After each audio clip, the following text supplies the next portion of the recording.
Good afternoon, everyone. First of all, I hope everybody can hear me and see me okay. You don't really need to see me, but I hope you can hear me. And hopefully you're seeing on the screen the PowerPoint that I'll be sharing with you today. I'm getting some thumbs up there, so thanks everybody. As Kaylee mentioned, I'm Todd Arrington. I'm the site manager of James A. Garfield National Historic Site here in Mentor, just, a couple of blocks from Mentor Public Library. And I've been here at this site in Mentor for about 11 and a half years now, which is very hard for me to believe. I've been in the National Park Service for 21 years now as a permanent career employee, and here for the last 11 of that. So time really does fly when you're having fun. So a lot of you maybe recognize me or are aware of this program series that we do. We've been doing these Leaders and Legacies of the Civil War programs at Mentor Public Library since I believe 2012. Obviously, this is a little bit of a different scenario than we ever envisioned, having to do these programs online. So I think we've been, I think April and May of this year when coronavirus was really taking off and everybody was at home and everything was closed, we didn't do the programs, but I believe around June we came back and started doing these online. So I want to thank everybody that's here today and listening for sort of sticking with us and adapting to the new normal, at least for the moment. And of course, I want to thank everybody at Mentor Public Library for continuing to be a great friend and partner to us and allowing us to continue to do these in a very different way now. Normally, these are things we do, of course, excuse me, in person in the Garfield community room at the library. So doing it online is a little different now. I'll admit, this is a new one for me. I've done about probably 1 million of these types of meetings over the last 6 or 7 months, but this is the first time I'm doing a program this way. So it is a little different. But the good news is, or maybe the bad news for all of you, depending on your perspective, is I'm actually doing this one, but I'm also doing the next two. So if I really do a poor job of presenting over Zoom, unfortunately, there's 2 more of these coming in November and December. So anyway, to the subject at hand, today is the 130th anniversary of the birth of our 34th president, Dwight Eisenhower. And Eisenhower has some very interesting connections to Gettysburg. And of course, if you know anything about the Civil War, you probably know a little bit about Gettysburg. And so today's program, I admit, is not nearly as Civil War based as most of these are, or all of them really. This is really more of a sort of a biographical sketch of Eisenhower's life. I have a great affinity for Eisenhower, and I'll talk about that as we go through. But he does have a great connection to Gettysburg, and so I guess that's sort of our hook for making this a Civil War program. But today is the anniversary of Eisenhower's birth. Here's a picture of young Dwight David Eisenhower. He was actually born in Texas. People traditionally associate him with Kansas. And actually, I'll address that on the next slide. But Eisenhower was, in fact, born in Texas, even though he isn't really popularly associated with the Lone Star State. So he was born in a little town called Denison, and if you can see the screen there, you can see the green star. So it's in North Texas, almost in Oklahoma, really. He came from a large family. He was the 3rd of 7 sons, and his parents were named David and Ida. So many of you probably know that originally when he was born, his birth name was David Dwight Eisenhower. But very soon after his birth, they kind of decided, they made a conscious decision to transpose the names because his father's name was David. They had a big family, and they just felt like it would be too confusing to have 2 Davids running around in the same house with that many people. So yes, in fact, he was born David Dwight, but very soon after birth, they switched it to Dwight David. And of course, that's how he's gone down in history as Dwight David Eisenhower, not the other way around. Eisenhower's parents actually both had history in Kansas. And in fact, they had married in Kansas, in the town of Lawrence, Kansas, in eastern Kansas. and then moved to Texas later for some work opportunities. And then just a couple of years after the future president was born, they decided to go back to Kansas. So they returned to the city of Abilene, Kansas. That is the city that Eisenhower considered to be his hometown. That is the city that is most famously associated with Dwight Eisenhower. And that is also the city where his presidential library and his final resting place are located. I was lucky enough to live in the Midwest for about 10 years when I worked in Nebraska. And so I was actually on a trip in Kansas one time for work, and I realized I was only about 15 minutes from Abilene. So I made a sort of, don't tell anybody, but I made an unauthorized stop at the Eisenhower library and everything, just to walk around to see the home and to see the final resting place of both President and Mrs. Eisenhower, because I had never been there. And I do have a little bit of a personal connection to Eisenhower as well, which I'll share as we go through. So Eisenhower, growing up, was very interested in history, and that came a lot from the books that his parents kept around the house. Primarily his mother was very interested in history, and so she had history books in the home. And so young Dwight Eisenhower developed a real affinity for history and loved to read about history. And that's really also where he first got interested in the military. You know, Eisenhower did not grow up in a military family. We all know his military history, and obviously we'll talk about that here as we go along. But Eisenhower wasn't a guy who grew up, you know, obsessed with going into the service or going to West Point or anything like that. He was interested in military history, but he didn't, you know, he really viewed going to West Point as a means to an end, and I'll explain that as we move along here. He graduated from high school in 1909, graduated from Abilene High School. He was a year older than all of his classmates because he had to repeat his freshman year of high school. He injured his knee, and there was an infection that spread not only into his knee and through the rest of his leg, but really throughout his body. And at one point, they actually thought they were going to have to amputate his leg. And Eisenhower said, absolutely not. He refused to let them do it, and he ended up healing. So how different history might have been had in fact young Dwight Eisenhower lost his leg to this infection. So for 2 years after high school, Eisenhower worked full-time at a creamery. He didn't go right to college. I mean, he was from a very, we'll say, middle-class family. Lower middle class maybe. His parents did not have a lot of money, and they certainly didn't have enough money to send 7 children to college, because if you'll recall, I said he was the third of seven children. So there was some discussion in the family about how were they going to pay for school. So Eisenhower, young Dwight Eisenhower, and his brother Edgar actually worked out a deal where they were going to go to college in alternate years. So Dwight would work for a year while Edgar went to college, and Dwight's wages would help pay for Edgar's college. And then the next year, Dwight would go to college and Edgar would work, and his wages would go to help pay for Dwight's college. So he and his brother had this interesting deal. So Eisenhower went to work right after high school at this creamery, this local creamery, to help fund his brother's education. And after the first year, Edgar went to Dwight and said, hey, I'd really like to go back again next year. Do you mind if we go every 2 years? And Dwight agreed. He agreed to work for 1 more year to help pay for Edgar's college. Around this time, a friend of Eisenhower's, a guy named Swede Hazlitt, was applying for admission to the Naval Academy. And he started to talk to Eisenhower about possibly trying to get into Annapolis to get a free college education. Yes, even today, young people who go to West Point or Annapolis or the Air Force Academy or whatever, it is technically a free education. It's taxpayer funded, of course, but at the end of their 4 years, they're commissioned as an officer and they owe the military years of service.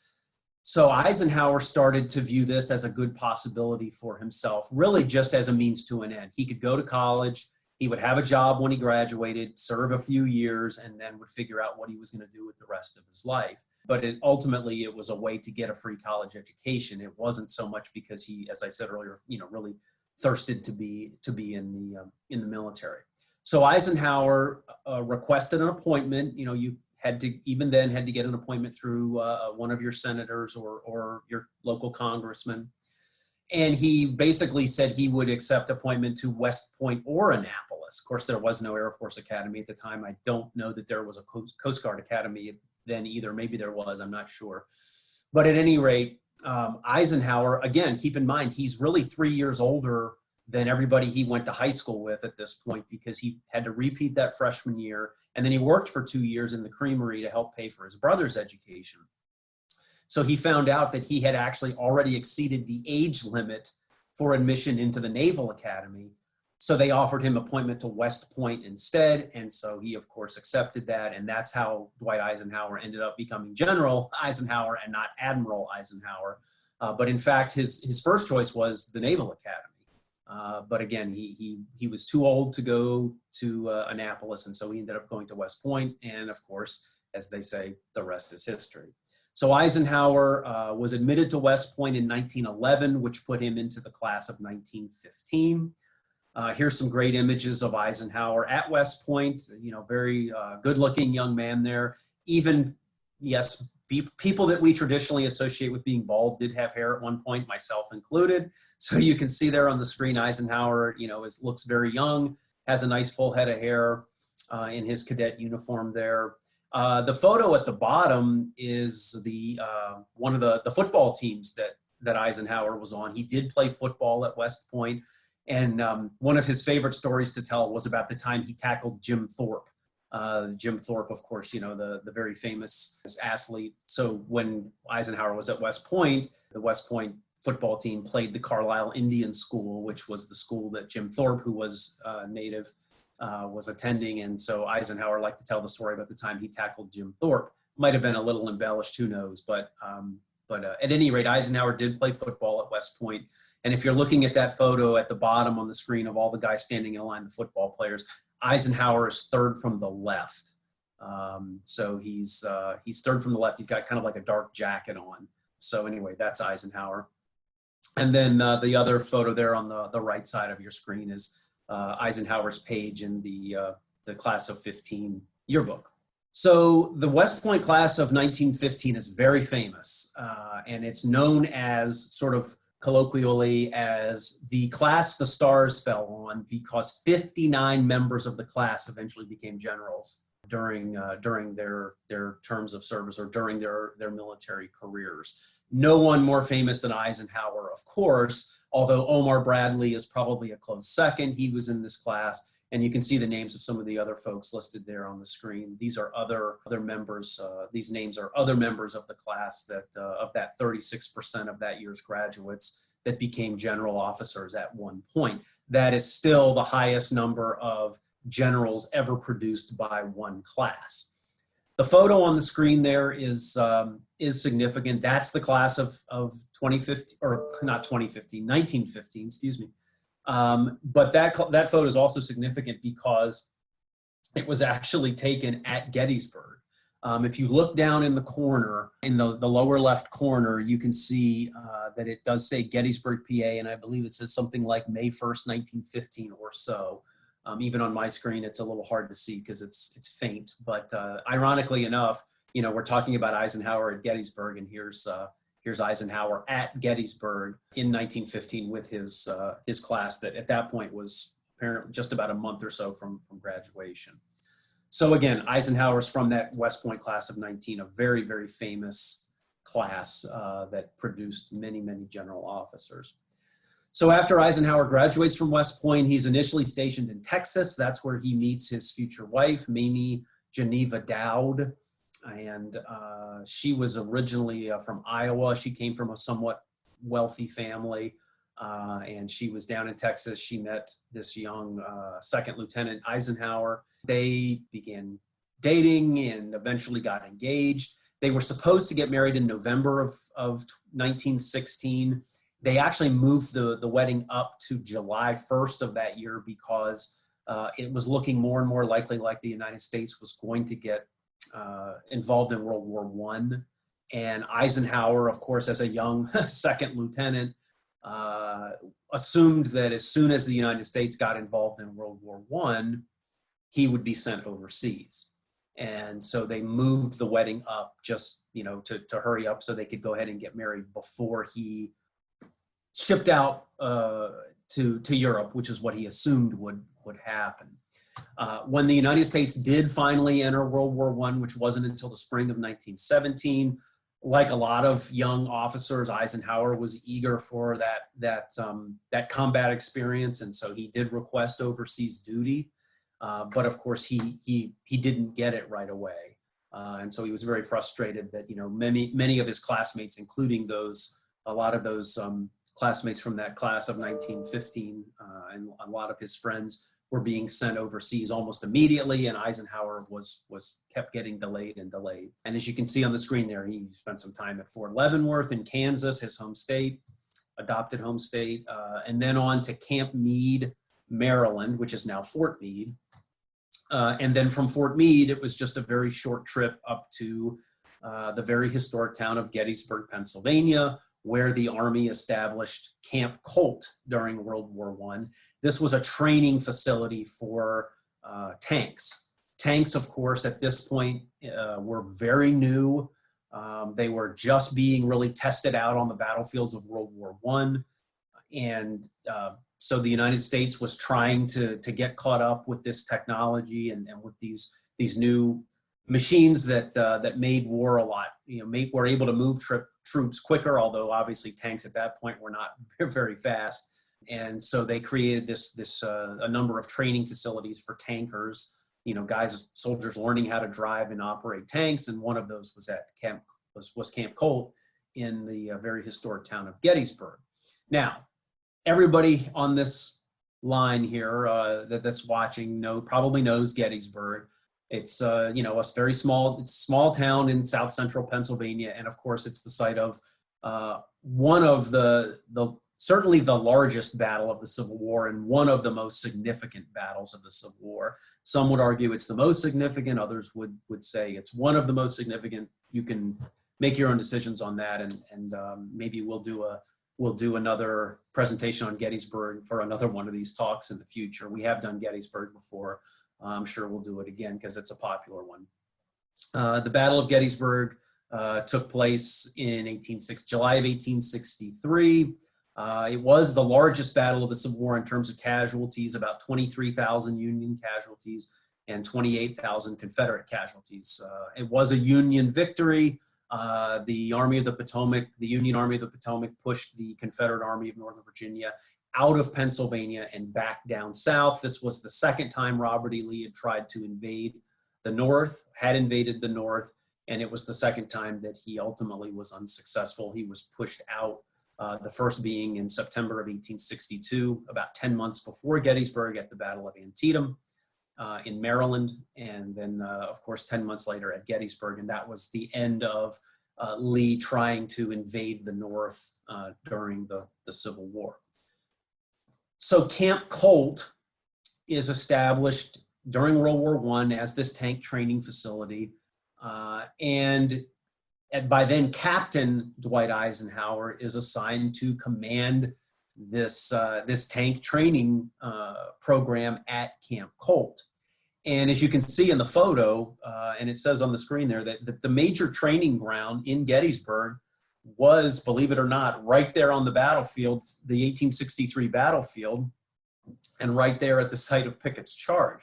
So if you look closely at this photo, of course, you'll see this. You see at the far left of the photo a soldier watching, but then in the middle you see the tank coming up over the dirt mound that's been constructed there, trying to teach tankers how to deal with coming, up over dirt and then down.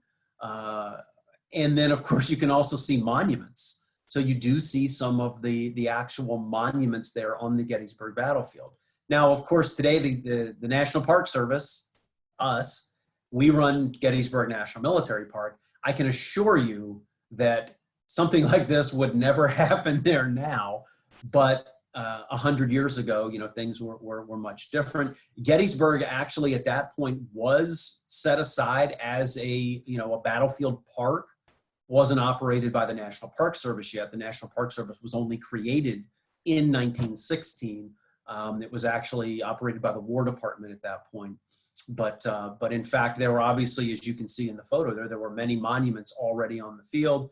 And yet here you have these, these new tanks being driven, all over the field. Again, that would definitely not happen today. The Park Service wouldn't even let people dig the dirt for that mound you see the tank driving over today. We don't allow digging or metal detecting or any of that kind of stuff in national parks now. But at any rate, this was Camp Colt, and Captain Dwight Eisenhower was in charge of this. Here's some more great photos from Camp Colt. The top photo there, you can see all the soldiers in the background watching the tank. You can see the smoke coming out of the tank. The tank looks obviously very different than what you expect to see from tanks today. But of course, it's debatable how much tanks really influenced the fighting in World War I, but it's not up for debate how influential tanks were in World War II. And of course, we all know that Eisenhower plays a pretty significant role in World War II. So one of the things I love about Eisenhower is all of these experiences he has as a younger officer that he later is able to put to good use. The experience of training tankers at Camp Colt, and then later, after World War I, he gets assigned to lead a convoy of trucks, Army trucks, from the East Coast all the way out to California, and it takes something like 62 days. Fast forward to 30 years later, he's president, and guess who's the president who signs the bill that creates the interstate highway system? It's Dwight Eisenhower, because he remembered that, what a nightmare it was getting those trucks across the country for 62 days in, 1920 or so. So then in the 1950s, he's able to actually do something about that. And it's, the most important and largest infrastructure project in American history. But at any rate, here's more images of Camp Colt. At the bottom left there, you can see the soldier sitting in front of one of the equestrian statues at Gettysburg. I think that might be the General Meade statue. And then in the far background there, you can see one of those Army Corps of Engineers observation towers. So if that's the Meade statue that we're looking at there, and I think it is, but don't quote me on that, then the observation tower you're seeing back there, I think would be the one maybe up on Culp's Hill. But my geography there is not as good as it used to be. But at any rate, and then of course on the bottom right there, you see it looks like sort of a supply. You see a railroad track there, and you see looks like a supply dump or something like that. But if you look off in the distance, in the very, very far distance, you can see the Pennsylvania Memorial and some other monuments as well. So again, just some really neat images of Camp Colt and, kind of these, what at the time, were modern soldiers on this, Civil War battlefield that from 50 years prior. And so it's just an interesting sort of juxtaposition there. A few more Camp Colt photos. You see some soldiers kind of clowning around on the cannons there. That's something else the National Park Service won't let you do today. But obviously there wasn't anyone there to tell them not to in 1916 or 17 when this photo was taken, probably 1917 or 1918. And then off to the right there, you see another image of a tank that's coming through some trees, and then you see some buildings in the background there. That's one of the historic farms there at Gettysburg that was there during the battle. I'm not sure which one, Trossel or Rose. I'm not sure which one that is, but anyway, that is one of those historic farms that sort of are still all over the place at the battlefield at Gettysburg. Here's an image of Eisenhower himself standing in front of a tank, and you can see, if you look closely, I've looked at this photo a million times, and I swear I just the other day realized, oh my gosh, there's a soldier's head poking out of the tank there. I had never noticed that before. But anyway, you see Eisenhower standing there with the tank. You can see too, you can get an idea how small the tank really was. Eisenhower is a very average sized guy, maybe 5'10" or 11, something like that. Not, a giant by any means. And yet, he's almost as tall as the tank. So those tanks did not leave a lot of room inside. The photo you see there on the right is the home that Eisenhower and his family lived in while they were in Gettysburg, while he was stationed at Camp Colt. That's on North Washington Street. And he called that our first family home. He and his wife did have a young son at this point, and that child unfortunately died a couple of years later of scarlet fever. So then they have, that child died in 1921, and then they had a second son in 1922, whose name was John. John Eisenhower survived and was alive until about, I think, 6 or 7 years ago. So he lived into his early 90s. John Eisenhower graduated from West Point, like his dad, graduated from West Point on June 6, 1944.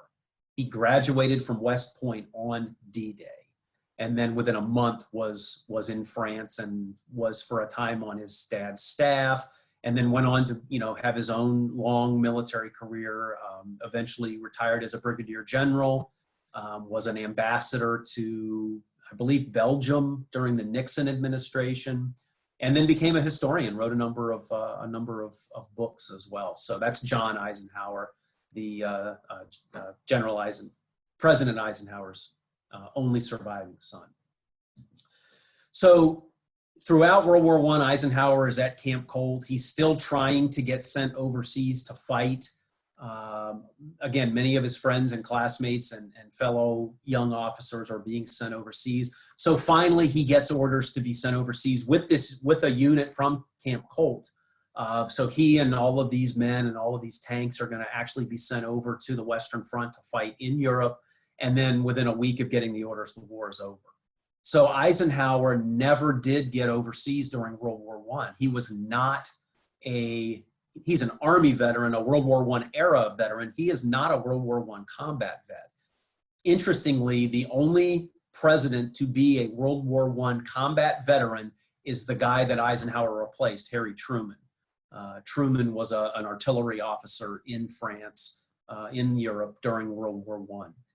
So he's the only World War I vet to actually serve overseas and later become president. So, and later when Eisenhower was kind of climbing the ranks very quickly at the beginning of World War II, and then became Supreme Allied Commander in Europe, there were a number of officers, some American, a lot of them British, including Bernard Montgomery, who were very critical of Eisenhower because they didn't think he was qualified to be Supreme Allied Commander because he'd never been in combat before. And obviously, we know how that all worked out. Eisenhower obviously did a very fine job as Supreme Allied Commander, but at the time, no one knew how he was going to be, and they were suspicious of him because he hadn't fought overseas in World War I.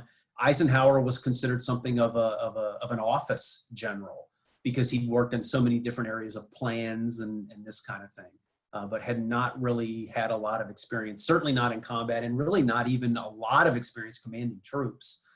He did have some, but not as much as a lot of these other guys. So Eisenhower, of course, after World War I, decides to stay in the Army. He, between the wars, works for a lot of really impressive and important generals and important officers. He's promoted to major, and of course he's gone from a second lieutenant to a first lieutenant to a captain, and now he's a major, still fairly young. So he must have felt like he was moving up the ranks rather quickly, and then he hit major and then stalled. And he spent 16 years at the same rank as a major. He worked for Fox Connor. He worked for Blackjack Pershing. He worked for Douglas MacArthur, and that's Eisenhower and MacArthur there in the photo. And he also worked for George Marshall, who of course later became Army Chief of Staff and then later Secretary of State under President Truman. I love this image of Eisenhower and MacArthur because it just shows how different they were. Of course, MacArthur was the Supreme Allied Commander in the Pacific during World War II. Eisenhower, the Supreme Allied Commander in Europe. But look at all of the ribbons and badges and everything on MacArthur's jacket, and then look at Eisenhower's. Certainly Eisenhower had some ribbons he could have put on that jacket, and just was so much more understated than MacArthur, who has the full the full spectrum of medals and ribbons on his jacket. So it's just an interesting, difference, I guess, between the two men. Eisenhower learned a lot working for MacArthur. He and MacArthur didn't really see eye to eye on a lot of things, and so I wouldn't say MacArthur and Eisenhower were close. They weren't, but I would say that Eisenhower probably counted working for MacArthur as a good learning experience. You can learn a lot working, directly under even people that you don't necessarily like personally, and I think that would probably be the case with Eisenhower and MacArthur. Of course, then we get to World War II, and we all know that Eisenhower moves up the ranks very quickly in World War II.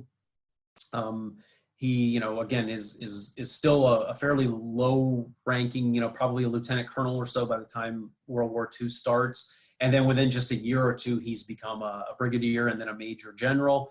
He's gotten a lot of great experience working in war planning, and that's really why he's advanced so quickly, is because he has a great grasp for planning and what is needed to plan these major campaigns and these huge arsenals and these huge international coalitions, really, that are going to make up the allies that are going to try to take on Nazi Germany. And so you see Eisenhower there as a two-star general. You see him over on the top right, sitting in the Jeep. This is in Sicily in 1943. That's obviously President Franklin D. Roosevelt there in the front. And then Eisenhower is behind Roosevelt there. And then if you look in the background, you can also see George Patton. So that's, if I had a pointer or something, if we were there at the library, I could point him out to you. But you see another officer standing in the background, pretty ramrod straight at attention. It looks like that's George Patton. Looks like he's talking to somebody behind and to the left of Eisenhower. At the bottom left is the very famous photo of Eisenhower talking to paratroopers of the 101st Airborne right before they board the planes to go make the nighttime jump into Normandy prior to the D-Day invasion. And of course, it looks like Eisenhower's giving them this really, sort of rousing motivational speech. We know now that, in fact, what he was talking about in that photo was fishing. He was trying to just have a personal connection with these guys, knowing that many of them probably weren't coming back. And he had asked them if anybody was from Kansas, because of course he was from Kansas. And then he was talking about fishing. So you see, he's holding his arm up like this, but in fact, what he's doing is making the motion of fishing. So kind of a fun story there that a lot of people don't know. And then at the bottom right there is just the insignia of the Supreme Headquarters of the Allied Expeditionary Force. That is the force that Eisenhower was placed in charge of.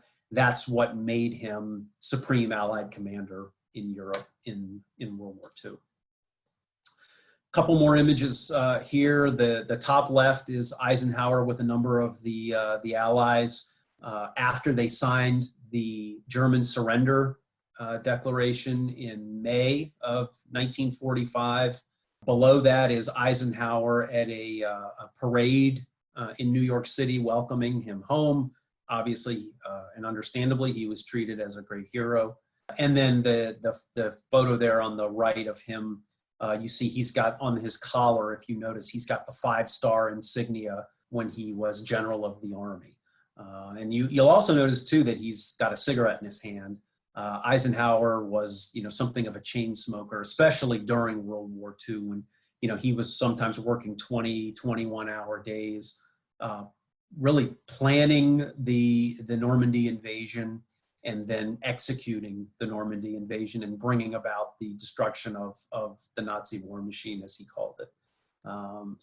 Anyway, Eisenhower there with his 5-star insignia and his trademark cigarette. After the war, Eisenhower serves for a time as the Army Chief of Staff.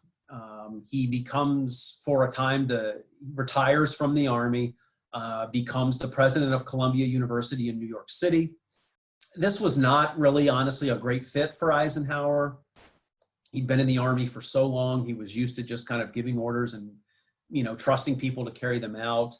academia is obviously a very different environment, and it really wasn't a great fit. And then he hadn't really been there very long when all of a sudden President Truman calls him back to active duty after the creation of NATO, the North Atlantic Treaty Organization, and makes Eisenhower the first supreme commander of NATO. And so by then, you know, the faculty at Columbia and the board at Columbia were starting to get a little restless, because really at this point Eisenhower was something of an absentee president of Columbia University, and so he didn't. It wasn't a great fit for him to really be at Columbia. So while Eisenhower is president of Columbia, he and his wife decide that it's time for them, after, you know, way more than 30 years of marriage, it's time for them to actually own a home. They've never really owned a home before. They have always lived in military housing. They've been all over the world. They had lived in hotels sometimes. They had lived in, they very famously, for a time when they were stationed in the Philippines, they had some quarters that Mrs. Eisenhower just despised. And so she was not at all happy with the posting in the Philippines. So they decided they wanted to buy a home, but of course, they didn't really have a hometown, so to speak. Yeah, you know, Eisenhower had grown up in Abilene. Mrs. Eisenhower had grown up in Iowa, and then in Colorado for a while. So the question was really, where did they want to live? Where did they want their retirement home to be? And they started talking and realized that, you know, they had really loved living in Gettysburg, when all of those years ago during World War I, when Eisenhower was in command at Camp Colt. And so they started looking for property around Gettysburg, and they were going to try to find a home, and this was going to be where they were going to retire.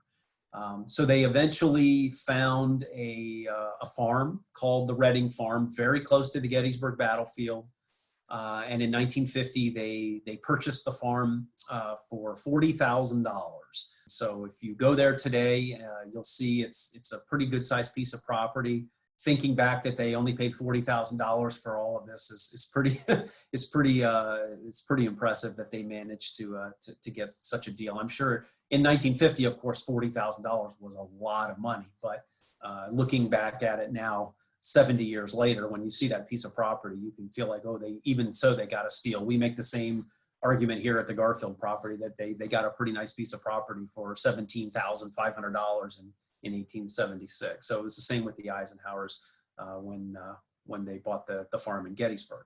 So they were planning to retire there, but of course, history had other plans for Eisenhower.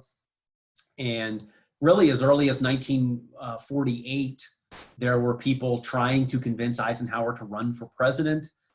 He, of course, in 1948 was not willing to even consider that, because he was still in the Army for a time, and then he took the job at Columbia, so he wasn't interested in that.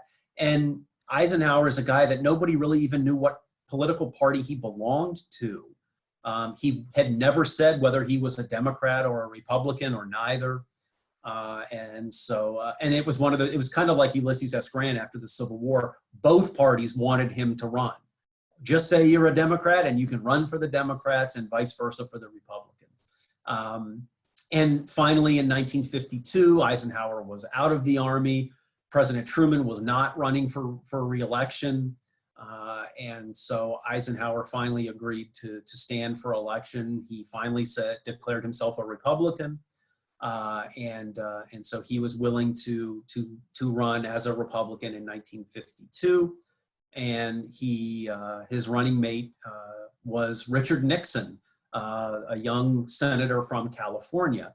And, you know, Nixon was put on the ticket for this idea of geographic balance. You know, Eisenhower kind of more Midwestern, Nixon coming from the West Coast. So geographic balance, and also, you know, some age balance as well. Eisenhower, you know, is in his early 60s at this point, and, you know, but he looks like, you know, a grandfather, which, you know, he wasn't quite at that point, but was about to be, or maybe he was by then, I'm not sure. But at any rate, so they're trying to, you know, sort of juxtapose Eisenhower with Nixon, who, again, Nixon at this point is very, very young. He's only, 39? when he's tapped to be Eisenhower's running mate. But at any rate, you can see on the map there that obviously it was something of an Eisenhower landslide in 1952. It probably would have been the same had Eisenhower run as a Democrat. He just was like Grant after the Civil War. He was personally extremely popular. Everybody loved Eisenhower. Everybody liked Ike, as you can see on the screen there. And so Eisenhower would have been able to be elected no matter which party he was running for. So Eisenhower and his wife now are moving into the White House rather than into their farm at Gettysburg. Now, they own the Gettysburg Farm, of course, at this point, and they start to do, even while Eisenhower is president, they start to do a lot of renovations to it because they're expecting that, however long he serves as president, 1 term or 2, they will return to the Gettysburg Farm after. That will be their retirement home, much like the Garfields thought of this property that I'm on right now as their retirement home. And of course, unfortunately, it didn't work out for them because Garfield was assassinated. But at any rate, the Eisenhowers expect that the Gettysburg Farm will be their retirement home. So we have some images here of what the property looked like as they were starting to do some renovations to it. You can see in the photo on the right, and I apologize for the watermark on some of these photos. That's just where I was able to find the photos. That is standing there with his hand on his hip and kind of clutching at his necktie. That is Eisenhower kind of looking over the property. You see the house in the background. One of the barns is kind of in the background as well. So that's President Eisenhower at the Gettysburg Farm. Keep in mind, Gettysburg is only, as long as there's no traffic, which is rare, as Gettysburg is really only an hour and 40-minute drive from Washington, D.C. So Eisenhower was able to go to Gettysburg very frequently during the years that he served as president because it was so close. So he was at Gettysburg very often and spent a lot of time there, a lot of weekends. He brought world leaders to this property at Gettysburg. He walked them around the battlefield. He talked to them about the Civil War. Really Eisenhower was, recall that he was very interested in history from a young age. And then when he had this experience at Camp Colt during World War I, and then ended up living in Gettysburg, or at least temporarily while he was president. He was very interested in the history there, and that's really one of the things that drew him to moving to Gettysburg. Just a few more images here of Eisenhower at the farm. On the photo on the left, it's a little blurry, not a great photo, but you can see Eisenhower sitting there kind of in a suit in front of the table. And there's looks like maybe some journalists taking photos. And then on the right, he loved to drive people around the property in a golf cart. Eisenhower's, a very famous presidential golfer. And so he had golf carts all over the property as well to drive people around the property. Here are some photos of President and Mrs. Eisenhower at the farm at Gettysburg. These old photos are really fun to look at. 1, for the fashions, and then 2, for the cars. Look at the, I don't know can't tell what kind of car that is that Eisenhower's got his hand on there, but, obviously a 1950s era vehicle that is really, really neat to look at. I wish we could see more of it in that photo. So anyway, just some nice photos of he and Mrs. Eisenhower there at the Gettysburg Farm. And I'll show you a few more pictures of what the property looks like now here in just a minute as we get to the end. A few more images from the farm. So there's Eisenhower driving a golf cart again. I love that photo because it's in color. And then the photo on the right, again, a little blurry, not a great quality photo, but that is Eisenhower with the fedora on. And the guy with him in the pinstripe suit there is Bernard Law Montgomery, the very famous British general from World War II. Montgomery, you'll recall, was one of the guys who was very critical of Eisenhower becoming Supreme Allied Commander because he didn't have combat experience. And of course, obviously, we all know Eisenhower did a great job. The Allies won the war in Europe, and then a few months later won the war in the Pacific as well. So here's Montgomery visiting Eisenhower in Gettysburg at one point, and this is them on Little Round Top. And again, Eisenhower is talking to him about the history, and they're, of course, 2 old soldiers. Invariably they're talking about about the battle and about, what the Confederates might have done differently to win the battle and how the Union defended Little Round Top. All of these really interesting things. And boy, to be a fly on the wall in that, or on the bush, I guess you should say, since they're outside, and for that conversation between these two old war heroes. Here's a few more images of Eisenhower. The image on the left actually is not taken at Gettysburg. That was taken in Denver after he had a heart attack while he was president. But after he was well enough to travel, after that heart attack, he did go to Gettysburg and spend quite a bit of time there. And in fact, they kind of referred to Gettysburg as the second White House for a while because he spent time there recuperating. Vice President Nixon came to Gettysburg often to confer with President Eisenhower at that Eisenhower farm. And I'm not sure if you can tell, but Eisenhower is sitting in a wheelchair, again, recuperating from this heart attack. You can see the nurses and doctors in the background. Whoops, sorry about that. And on his shirt, right on the left side of his shirt, it says, "Much better, thanks." So obviously, a little bit of humor there because people probably just kept asking him how he was feeling. And so he finally he printed "Much better, thanks" on his shirt. I thought that was kind of funny. The photo on the right is a great one. Again, some old cars there, old limousines. You see Secret Service agents alongside the car. And then that's Eisenhower standing up waving. And that's if you've been to Gettysburg, that's call it the square in Gettysburg, but it's actually a traffic circle. And a lot of those shops and things you see in the background are still there. So there's, everybody waving at the president in Gettysburg as he rides through the square, waving to everyone. So Eisenhower, of course, left the presidency in 1961. He served his 2 full terms. And then John F. Kennedy became president after Eisenhower. And, Eisenhower is today, first of all, he's very highly regarded by historians today. For the longest time, Eisenhower was viewed as kind of kind of almost like a throwaway president. He was an old man by the time he became president. He really didn't do a lot. He just kind of made sure everything was running okay, and he played a lot of golf. And as more and more documents have become public and more research has been done, historians have started to realize, wow, Eisenhower was actually a very hands-on, very involved, very, very, very, very strong president. I think the difference here is that, Eisenhower, yes, is an older man when he becomes president. And then you put that next to his successor, who's John F. Kennedy, the youngest man ever elected president, very young, very attractive, young family, very energetic. And you compare that with Eisenhower, who's, this sort of grandfatherly type for the duration of his presidency.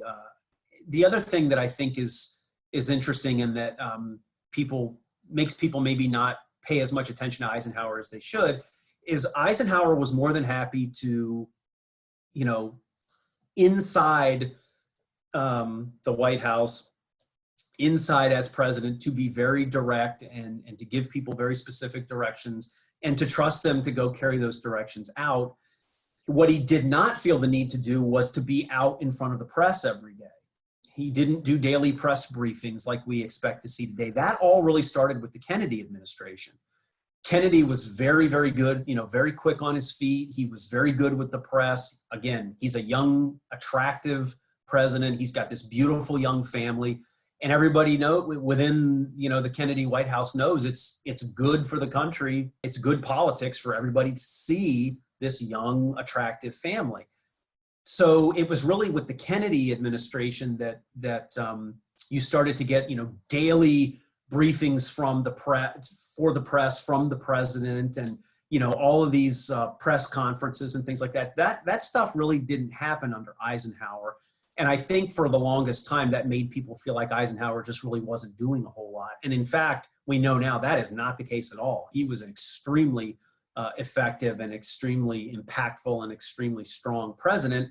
He just didn't really care that much about people knowing that he was doing all of that. And so anyway, but Eisenhower has actually, gone up in the estimation of historians quite a bit over the last 20 or 25 years. to the point where he's now a top 10, considered a top 10 president in American history. Eisenhower, as you can see on the screen, died in 1969. He lived to be 78 years old. His wife did live at the Gettysburg Farm most of the time after his death. She survived him by about a decade. She lived until the beginning of November of 1979. So she, actually, even before he died, he and Mrs. Eisenhower decided that they would give the Gettysburg property to the National Park Service so that it could become a National Historic Site dedicated to Eisenhower's memory and life. But they put a little caveat in there that it wouldn't transfer ownership to the federal government until Mrs. Eisenhower either died or decided she didn't want to live there anymore. So Mrs. Eisenhower did have the property for the rest of her life, although while she was still alive, the Park Service was starting to get in there and figure out how they were going to, how we were going to interpret the site and what kinds of things we were going to want to display and all that kind of stuff. So there was a Park Service presence there even while Mrs. Eisenhower was still alive. And then once she died towards the end of 1979, the Park Service came in and really started to create what we now know as Eisenhower National Historic Site. So if you go to Gettysburg, I understand that you're going to see the battlefield in all likelihood, but take an afternoon or a morning, take part of a day and go see Eisenhower National Historic Site as well. It's right there in Gettysburg. If you're into, knocking national parks off your list, you can actually get two when you go to Gettysburg. You can get the battlefield and, of course, Eisenhower National Historic Site. So here's just some views of the property and what it looks like today. Here's some of the inside rooms. The photo on the left there shows the sort of formal dining room, and the photo on the right shows the sun porch. And I've got a shiny quarter for anybody who can guess which room the Eisenhowers actually spent most of their time in. It was not the formal dining room. They loved the sun porch. They loved to sit out there. They had a TV out there. Eisenhower loved to watch Westerns, and so they would sit out there, and that was really where they spent a lot of their time, was on that sun porch. So I said earlier, I have a personal connection to Eisenhower, and that is simply that many of you know this about me if you've been to my talks before. I grew up in Gettysburg. It's my hometown. It's how I got interested in history. It's how I got interested in working for the National Park Service. And the very first actual uniformed Park Service job I had was at Eisenhower National Historic Site in the summer of 1995. And so I worked there that summer as a seasonal park ranger. I wish I had a photo of myself from back then, so you can see that I did in fact have hair at one point. I don't have that I'm aware of, at least, don't have any photos. But when there was a tradition there at the time, and I don't know if there still is, this photo that you're seeing on the screen is Eisenhower's den. But there was a tradition at the time that all of the seasonal employees, when they left there, they had to leave something behind for everyone else to find. And so when I was leaving, my summer at Eisenhower was coming to an end. My next step was I was going into the military, and I was joining the Army. And so when I left at the end of I'm going to say sometime in September of '95, I had a little G.I. Joe man that I hid in the den. And if you see that photo of Eisenhower there up on the mantle, I put my little G.I. Joe man right behind that photo of Eisenhower. I'm pretty sure it's probably not there now. Somebody surely found it and, kind of had a good laugh and got rid of it. But at any rate, that was the tradition then. So this is a very special site to me. I worked the previous summer as a volunteer at the battlefield side. And then the following year, I was able to work as my first uniformed Park Service job at Eisenhower. And excuse me, it was just a really fantastic experience, and it really gave me an appreciation for Eisenhower. And there's so much other great stuff about Eisenhower that I just love, but I think he's just a really underappreciated president. I don't think he's an underappreciated figure in American history, obviously, from being Supreme Allied Commander and all of that. He's very well known and very well appreciated. But I think his presidency is finally starting to get its due as well, because it was far more impressive than a lot of people realize. So the next time you're in Gettysburg, I would encourage you to check out Eisenhower National Historic Site. And it's perfectly acceptable for this to become your second favorite National Historic Site. anywhere in the National Park Service, because of course, James A. Garfield will always have to be your first, which we hope and we certainly understand here in Mentor. So there's all of their information, including social media addresses. And then just the last thing I'll share is that just on September 17th, so just a month ago, the brand new Dwight D. Eisenhower Memorial opened in Washington, D.C. So we now have an Eisenhower Memorial in D.C. as well. So the next time you're in Washington, you can check that out as well. Debbie had a question here. She asked if you could share some little known facts or stories about the Eisenhowers or their Gettysburg Farm. Well, oh boy, now I'm having to reach back to, to 25 years ago. I can say, Debbie, that one thing I do remember is all of the sort of interesting places that they put Secret Service agents at the farm. Of course, obviously, whenever Eisenhower was there were Secret Service, and so they had some very interesting places where they put Secret Service offices in the barns and all kinds of interesting things. The other thing, and you might have been able to see it in one of the photos I shared, but Eisenhower, as I mentioned, is very famous as a presidential golfer, and so he actually had a putting green on the installed in sort of behind the house, so you could see the putting green in one of those earlier photos. And then anytime Eisenhower was there in residence, they would raise the 5-star General of the Army flag. So, and that's also the flag that's on the putting green, is the 5-star flag. Related to the putting green, I guess it would be, Dave wanted to know if you can golf at Ike's Farm golf course. No, I don't know that the Park Service would let you actually go putt on the green these days. You could certainly ask, but I'm not aware that. I never saw, in the whole summer I was there, all those years ago, I never saw anyone actually putting out on the green.